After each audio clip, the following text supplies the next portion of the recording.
Welcome to மராகன்ஸ் kitchen. இன்றைக்கி நம்ம பார்க்க போகிறது கடலைப்பருப்பு தண்டு பொரியல். கடலைப்பருப்பு போட்ட தண்டு பொரியல் 100 கிராம் கடலைப்பருப்பு. ஏன்னா மீடியம் சைஸ் தண்டு, இவ்வளோ பெரிய தண்டு தெரியல உங்களுக்கு, இவ்வளோ சைஸ் தான் வைப்பாங்க. அந்த தண்டு 2 தண்டு. வெங்காயம் மீடியம் சைஸ் வெங்காயம் 2 வெங்காயம் வெட்டி வச்சுருக்கேன். இது வந்து 2 முழு பூண்டு, சின்ன சின்ன பூண்டு உரித்து வச்சுருக்கேன். ஒரு 8 பல் பூண்டு வந்து தனியாக நசுக்கி வச்சுருக்கேன். ஒரு 6 பல் பூண்டு, இவ்வளோ சீரகம், 3 பச்சை மிளகாய் அதை தனியாக நசுக்கி வச்சுருக்கேன். தேவைக்கு இருக்க கருவேப்பிலை, அப்புறம் மஞ்சத்தூள் இதெல்லாம் செய்யும் போது நம்ம பார்த்துக்கலாம். தண்டை வந்து வெட்டி அந்த நாரெல்லாம் எடுத்துட்டேன். நாரெல்லாம் ஒரு இந்த முட்டை அடிக்கிற மாதிரி கம்பி இருக்கு இல்லையா, அந்த கம்பி வச்சு அடித்து எடுத்துட்டேன். மோர் கொஞ்சோண்டு தயிர் போட்டு சிட்டிகை உப்பு போட்டு வச்சுருக்கேன். ஏன்னா கருத்தரக்கூடாதுல்ல, அதனால் மோர் போட்டுக்கோங்க. மோர் போட்டால் அந்த இதில் எதுவுமே வாழைக்காய் எல்லாத்துலேயுமே நம்ம மோர் போட்டு இது பண்ணோம்னா ஈஸியாக இருக்கும். எடுத்து வச்சுட்டு அப்போ நம்ம செய்யும் போது பிழிஞ்சு எடுத்துக்கலாம். இப்போ வந்து நம்ம ஸ்டவ் பற்ற வச்சுட்டு இந்த கடலைப்பருப்பை வேக வச்சிடலாம். கடலைப்பருப்பு இந்த பக்கம் வேக வச்சிடலாம். பக்கம் வச்சுட்டு அதில் கொஞ்சம் சீரகம், 2 கருவேப்பிலை, அவ்வளோதான். வேறு எதுவும் போட போகிறதில்ல. க்ளோஸ் பண்ணி 1 மணி நேரம் ஊற வச்சுருக்கேன். 1 மணி நேரம் கடலைப்பருப்பு 1 மணி நேரம் மாதிரி ஊற வச்சுட்டு இப்போ 2 விசிலில் ஆஃப் பண்ணிக்கலாம். நம்ம இப்போ இந்த பக்கம் நம்ம ஸ்டவ் பற்ற வச்சுக்கலாம். கடாய் சூடாகட்டும். அதுக்குள்ளே நம்ம என்ன பண்ணலான்னா இதை எடுத்து வச்சுக்கலாம். இதை நம்ம பிழிஞ்சு எடுத்து வச்சுக்கலாம்.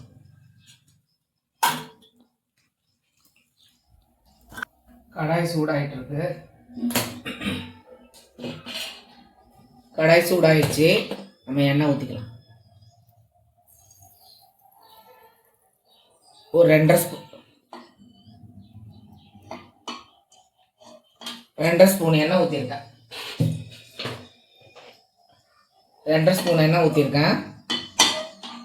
இப்போ எண்ணெய் காஞ்சோன்னா நம்ம கடுகுலாம் போட்டுக்கலாம். கடுகு, வெங்காயம் எல்லாம் போட்டுக்கலாம். இப்போ அந்த மீதியும் எடுத்து வச்சுருக்கேன். இந்த மாதிரி தயிரில் போட்டு வச்சுக்கோங்க. எல்லாம் கொஞ்சோண்டு தயிர் போட்டு தண்ணி கலந்துக்கோங்க. வாழைக்காய் இந்த மாதிரி ஐட்டம்லாம் நம்ம போட்டு வச்சுக்கிட்டோம்னா அந்த கருப்பாக இருக்கிறதெல்லாம் நம்ம போட்டு வச்சுக்கலாம். கருணக்கிழங்கு கூட போட்டு வச்சுக்கலாம் கொஞ்ச நேரம். அதுக்கப்புறம் நம்ம தண்ணியில் வேக வச்சுக்கலாம்.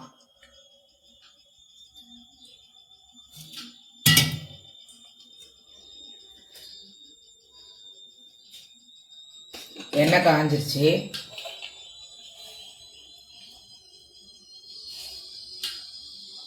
கடுகு 1 ஸ்பூன் போட்டேன். காய்கறி பொரியலாக காட்டுறாளேன்னு நினைக்காதீங்க.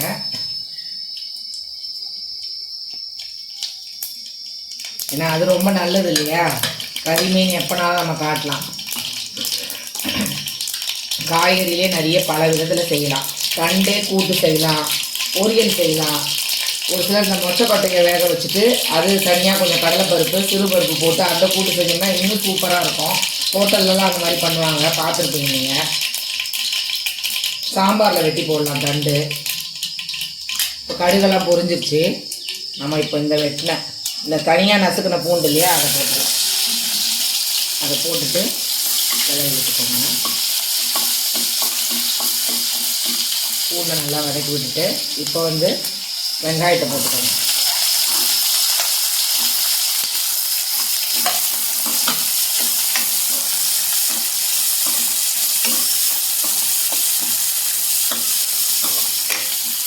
வெங்காயத்துக்கு இதை நல்லா வதக்கி விட்டுட்டு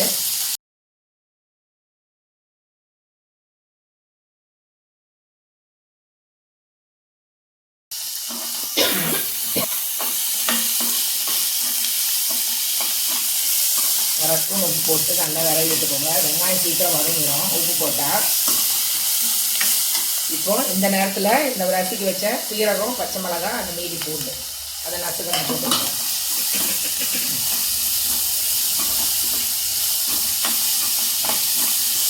இப்போது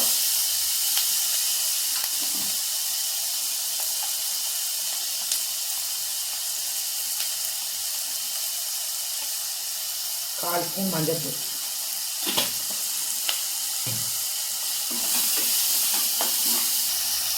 ஒரு 2 கொத்து கருவேப்பிலை.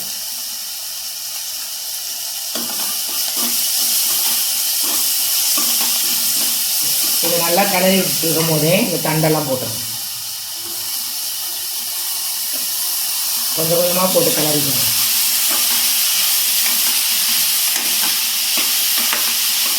மீடியம் ஃப்ளேமில் வைக்கிறேன்.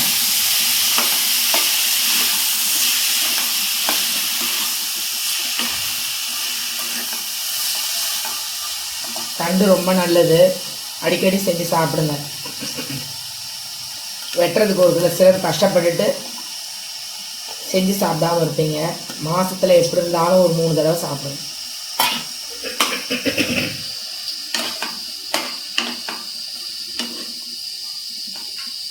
இப்போ ஹையில் வச்சுக்கோங்க. தண்டுலேயே ஏற்கனவே அந்த தண்ணி நீர் பதம் இருக்கும், அதனால் இந்த தண்ணி ஊற்ற வேண்டாம். ஏற்கனவே மோரில் ஊற்றி வச்சு பாருங்கள், அந்த தண்ணி வடிகட்டுது, அதையும் புரிஞ்சு எடுத்துகிட்ட பாருங்கள். இன்னும் ஒரு விசில் வந்தோடனே ஆஃப் பண்ணிடலாம். உப்பு கரெக்டாக இருக்குது, 1/2 ஸ்பூனு. ஏன்னா நம்ம கடலைப்பருப்பு போடுவோம், கடலைப்பருப்பில் எதுவும் போடல. கொஞ்சோண்டு சீரகம், ஒரு 5-6 இலை கருவேப்பிலை தான் போட்டிருக்கேன். 2 விசில் வந்துடுச்சு, ஆஃப் பண்ணிடுறேன். 1/4 ஸ்பூன் வெறும் மிளகாய் பொடி, 1/4 ஸ்பூன் மிளகுத்தூள். இந்த மாதிரி செஞ்சு சாப்பிட்டு பாருங்கள், நல்லா டேஸ்ட்டாக இருக்கும். தண்டுலேயே நான் சொல்கிறேன், பல விதத்தில் செய்யலாம். தண்டு வந்து சாம்பாரில் போட்டு செஞ்சால் இன்னும் டேஸ்ட்டாக இருக்கும். எல்லா காயும் கலந்து போட்டு செஞ்சு சாப்பிட்டு பாருங்கள். அந்த மசாலா அரைச்சி போட்ட சாம்பார் இருக்கு இல்லையா, அதில் ஒரு துண்டு தண்டு கூட சேர்த்துக்கோங்க.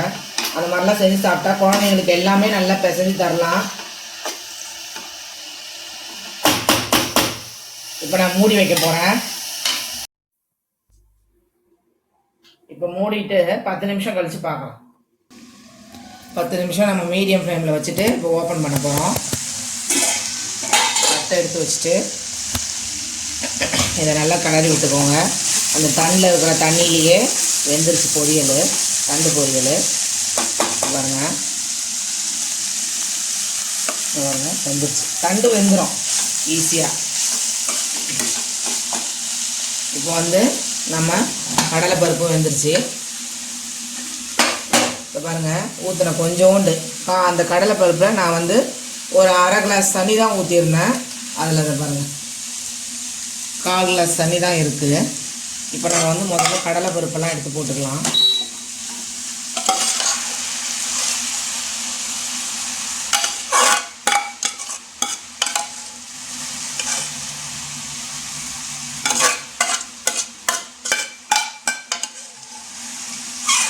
நூறு கிராம் கடலை போட்டிருக்கேன். இந்த பருப்போடு சாப்பிடும் போது நல்ல டேஸ்ட்டாக இருக்கும்.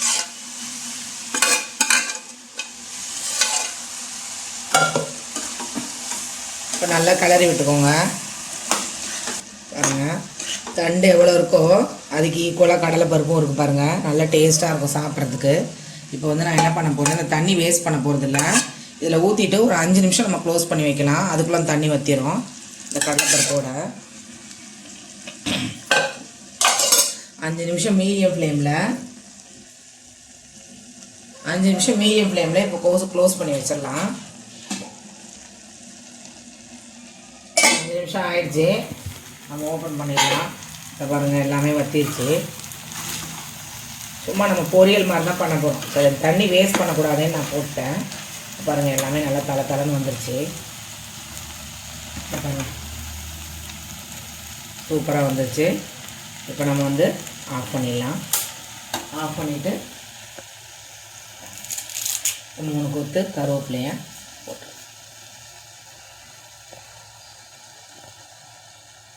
சூப்பராக இருக்கும். கருவேப்பிலை போட்டிங்கனாலே கருவேப்பிலை மனமே ஒரு மனம் தான். இந்த மாதிரி தண்டு பொரியல் செஞ்சு பாருங்கள். கூட்டு வந்து நல்ல சிறுபருப்பு, மொச்சக்கொட்டை அதெல்லாம் நைட்டே ஊற வச்சிடணும். கடல் பருப்பு உண்டி காலையில் ஊற வச்சுக்கோங்க. மொச்சக்கொட்டை உண்டி நல்லா இவ்வளோ போட்டுக்கலாம். இந்த தண்டுக்கு வந்து இவ்வளோ மொச்சக்கொட்டை போட்டுக்கலாம். நல்ல நைட்டே ஊறிடுச்சுன்னா அந்த கடலைப்பருப்போடு சேர்த்து ஒரு 3 விசில் விட்டோன்னு வச்சுக்கோங்க, நல்லா நசுக்கிற மாதிரி மொச்சக்கொட்டை வெந்துடும். அப்புறம் அந்த நேரத்துக்கே நீங்கள் இவ்வளோ சிறுபருப்பு போட்டுக்கலாம். அந்த மாதிரிலாம் கூட்டு செஞ்சு பாருங்களேன், குழந்தைங்களாம் அழகாக சாப்பிடுவாங்க. இது வந்து பொரியல். அந்த தண்ணியை போட்டதுனால உங்களுக்கு தலை இருக்குது. ஆனால் நான் பொரியலாக தான் செஞ்சுருக்கேன். அதை பாருங்கள், பொரியலாக தான் செஞ்சுருக்கேன். கூட்டுனா இன்னும் தலை இருக்கும். இது உங்களுக்கு பிடிச்சிருந்தா, இந்த தண்டு கடலைப்பருப்பு பொரியல் பிடிச்சிருந்தா உங்களுக்கு லைக் பண்ணுங்கள், சப்ஸ்கிரைப் பண்ணுங்கள். Thank you friends.